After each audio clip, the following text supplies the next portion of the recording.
नमस्कार प्रिय दर्शकों, आप सभी का स्वागत है हमारे चैनल राज्य वास्तु विज्ञान में। प्रिय दर्शकों, आज हम चर्चा करेंगे कर्क लग्न की कुंडली में कौन से ग्रह सबसे कारक ग्रह माने गए हैं और यदि आपके कर्क लग्न की कुंडली है तो कारक ग्रहों का आपको कितनी फल की प्राप्ति है। तो ये तो नहीं है कि आप कारक ग्रह आपके फल नहीं दे रहे हैं, आप जो भटक चुके हैं। उस कारक ग्रहों का आपके जीवन में कितना फल है और फल आपको प्राप्त है कि नहीं है, आज उसी विषय पर हम लोग चर्चा कर रहे हैं कि ज्योतिष में जन्म कुंडली के अनुसार यदि हम देखते हैं कि हमारा कर्क लग्न है या आपका कर्क राशि है, तो कर्क राशि आपका है या कर्क लग्न है, आपके कुंडली में कौन से ग्रह सबसे कारक होते हैं जो आपके जीवन के लिए सबसे जो है फलीभूत उत्तम से उत्तम जो है फल की प्राप्ति करते हैं। आइए हम चर्चा करते हैं। यदि आपकी कर्क लग्न की कुंडली है या आपका कर्क राशि है, तो कर्क राशि है आपका या कर्क लग्न की यदि कुंडली है, तो कर्क लग्न में आपका जन्म होने से आपका चंद्रमा सबसे उसमें महत्वपूर्ण अब बलवान जो है उसमें माना गया है। और चंद्रमा के साथ जो है उसमें बृहस्पति का भी भूमिका जो है उत्तम से उत्तम जो बल प्रदान करने में इसको माना गया है। और सूर्य को इसमें सबसे अधिक कारक माना गया है और सूर्य के बाद से मंगल को भी इसमें कारक माना गया है। ये आपके जन्म कुंडली में 4 ग्रह जो होते हैं सबसे फलीभूत और उत्तम, इनको जो है कारक माना गया है। यदि आपके जन्म कुंडली में ये 4 ग्रहों में से कोई भी एक ग्रह यदि पीड़ित हो जाता है तो आपके वह जीवन में उस भाव से पीड़ित करता है जिस भाव का ग्रह जो है आपका पीड़ा उत्पन्न करता है। आइए आज हम चर्चा करते हैं कि यदि कर्क लग्न की आपकी कुंडली है और चंद्रमा यदि इसमें सबसे कारक आपके शरीर का तत्व, शरीर के जो है रूप का माना गया है। चंद्रमा जो है जल तत्व का होता है। आपका शरीर जो है स्थूल बनाएगा, मोटा शरीर बनाएगा, मोटा शरीर, मध्यम गत, आपके मध्यम कद का, चंचलपन, मन प्रसन्नचित रखने वाले।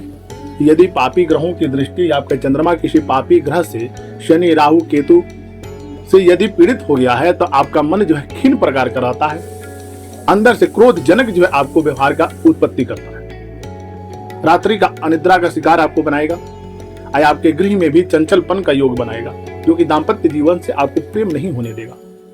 ये कर्क लग्न की कुंडली यदि आपकी है तो आपको सर्वप्रथम जो है चंद्रमा का सबसे महत्वपूर्ण इसमें दिया गया है कि चंद्रमा आपका कितनी फल की प्राप्ति कर रहा है आपको शरीर के लिए, आपके शारीरिक भाव के लिए। यदि किसी आप कारणवश अपने शरीर से पीड़ा उत्पन्न कर रहे हैं, आपका शरीर पीड़ित हो चुका है, स्थूल शरीर, मोटा शरीर आपका हो गया है, तो सबसे मोटे यानी कि जल तत्व का शरीर का निर्वाह करने के लिए, जल का प्रदान करने के लिए हमारे चंद्रमा को ही बताया गया है। यदि आपके जन्म कुंडली में चंद्रमा किसी पापी ग्रह से दृष्ट हो जाते हैं तो आपके शरीर में आवरण उत्पन्न करते हैं। अपनी स्वराशि से यदि लग्न में स्थित हो गए हैं तो आपके लिए सबसे उत्तम इनका फल प्राप्त होता है। यदि बृहस्पति आपके लग्न में यदि स्थित हो गया है, उच्च अपनी राशि पर स्थित यदि हो गया तो आपके जीवन में जिसको बोलते हैं कि 4 चंद लगा देना, यानी कि आपको वाणी से, विद्या से, धन, ईश्वर के प्रतीक आपको उत्तम से उत्तम लाभ प्रदान करता है। मात्र चंद्रमा का ही एक फल है कि आपके शरीर को कितना लाभ की प्राप्ति करा रहा है। तो अपने आप चंद्रमा को देखें कि आपके जन्म कुंडली में आपका चंद्रमा किस भाव में स्थित है और उससे आपको क्या फल की प्राप्ति हो रही है। चंद्रमा यदि आपका निर्बल है, आपके जीवन निर्बल ही निर्बल व्यतीत होता है। आपको किसी भी तरह का कष्ट यदि उत्पन्न करता है तो चंद्रमा के कारण ही उत्पन्न होता है।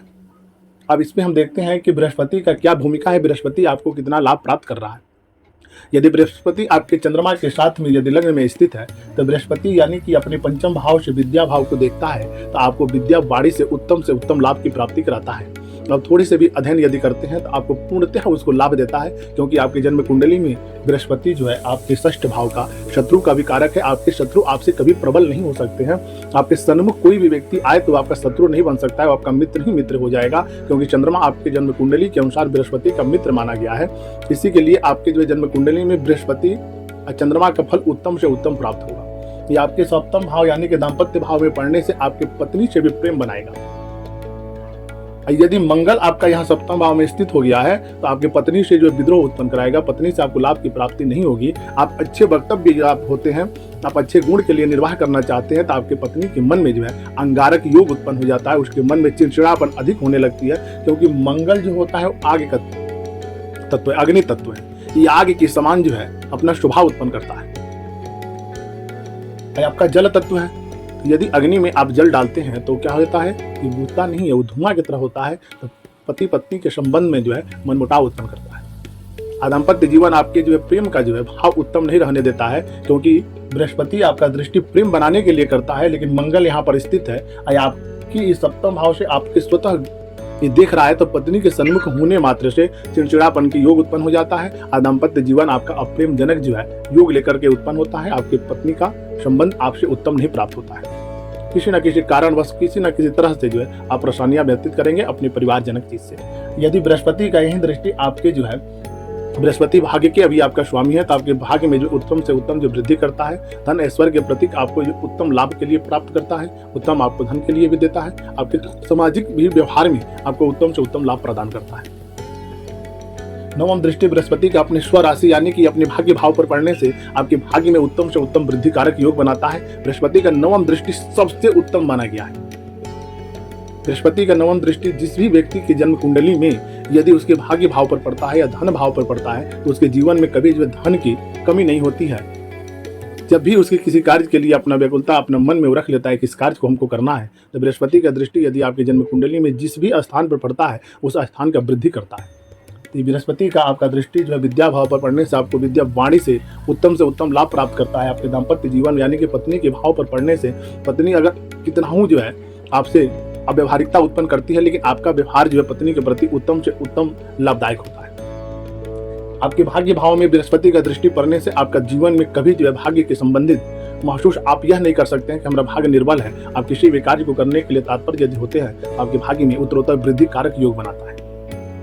अब इसमें हम सूर्य का विचार करते हैं। यदि सूर्य आपका मेष राशि का होकर के यदि आपके कर्म भाव में स्थित है, तो यहाँ सूर्य आपके उच्च के हो जाते हैं, तो आपके इसमें 4 ग्रह कारक माने गए हैं कर्क लग्न की कुंडली में।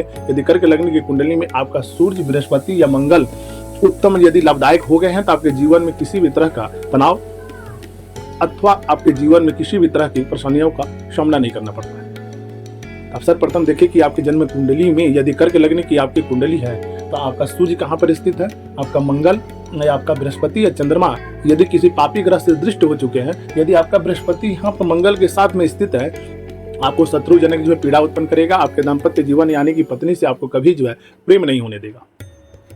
आप अपने वैवाहिक जीवन से जो है अधिक से अधिक जो है परेशानियां ही ग्रसित करेंगे। यदि चंद्रमा आपका मंगल से दृष्ट हो गया है, तभी भी आपके जीवन में कभी जो है शांति नहीं महसूस करने देगा। यदि आपका चंद्रमा सूर्य के साथ में स्थित है, फिर भी आपको जीवन में जो है पत्नी से आपको लाभ नहीं दिलाएगा। आप पारिवारिक जो है किसी न किसी तरह के जो है परेशानियां ही व्यतीत करते हैं। आप अपने पुत्र के संबंधित या अपने पत्नी से अपने पारिवारिक दृष्टिकोण से आपको जो अशांति प्रतीक होता है। आप सर्वप्रथम देखें कि आपकी जन्म कुंडली में सूर्य बृहस्पति चंद्रमा का क्या स्थिति है, क्या भाव। यदि आपके जन्म कुंडली में यह ग्रह आपके लिए उत्तम है, तो आपका जीवन सबसे जो है श्रेष्ठकारक एवं उत्तम माना गया है। यदि यह आपके पीड़ित हो गए हैं, तो आपके जीवन में पीड़ा ही पीड़ा उत्पन्न होता है। आप सर्वप्रथम अपने जन्म कुंडली में यह देखें कि आपकी जन्म कुंडली में मंगल क्या किस ग्रह के साथ संबंधित है, आपके सूर्य जो है किस भाव से जो है किस ग्रह से संबंधित स्थित है, आपके जन्म कुंडली में बृहस्पति या चंद्रमा कौन से घर में स्थित है, और उसके बाद से आप देख करके उसका फल यदि प्राप्त करने के लिए आप व्याकुलता है यदि आप चाहते हैं, तो यदि जितना आप चंद्रमा को प्रबल करते हैं, जितना बृहस्पति को प्रबल करते हैं, जितना आप मंगल को प्रबल करते हैं, जितना सूर्य को प्रबल करते हैं, यह ग्रह आपके लिए सबसे जीवन में लाभदायक एवं कारक माना गया है। यदि किसी कारणवश यह पीड़ित है, तो आपका जीवन ही पीड़ित जो है उत्पन्न करते हैं। यदि आपके कुंडली में जन्म कुंडली में यदि उत्तम से उत्तम लाभ की प्राप्ति के लिए यदि सूर्य आपका उत्तम हो जाता है, चंद्रमा बृहस्पति या मंगल, तो आपके जीवन में कभी जो है अमंगल हो ही नहीं सकता है। आपका जीवन उत्तम से उत्तम जो है प्राप्त होता है। हमारे चैनल का मुख्य आदेश है कि यदि आपके जन्म कुंडली से या आपके नाम की राशि से आपको उत्तम फल की प्राप्ति नहीं हो रही है, तो आप सर्वप्रथम देखें कि वह ग्रह कौन सा है, आपकी राशि कौन सी है, उस राशि का स्वामी जो है वो कौन सा ग्रह है। आपका मंगल है, सूर्य है, बृहस्पति है, ये कौन से ग्रह आपके जो उस राशि का स्वामी है जो पीड़ित हो चुका है, जो आपके मन मस्तिष्क को भी पीड़ा उत्पन्न कर रहा है। यदि उसको आप उत्तम करना चाहते हैं, यदि आप उसके लिए उत्तम कर देते हैं, उसका बल यदि आप बढ़ा देते हैं, तो आपके जीवन में भी बल की प्राप्ति होने लगती है। आपका जीवन सबसे जो है उत्तम से उत्तम हो जाता है। आपके जीवन में किसी भी तरह का कोई भी तनाव नहीं महसूस हो सकता है। आप हमारे चैनल से जुड़े रहें और ज्योतिष एवं वास्तु के संबंधित कोई भी आपका प्रश्न हो या सनातन धर्म से जुड़ा हुआ कोई प्रश्न हो, हमारे कमेंट बॉक्स में आप कर सकते हैं। शीघ्र अतिशीघ्र हम चाहेंगे कि आपको उस प्रश्न का उत्तर दें। नमस्कार, जय श्री गणेश।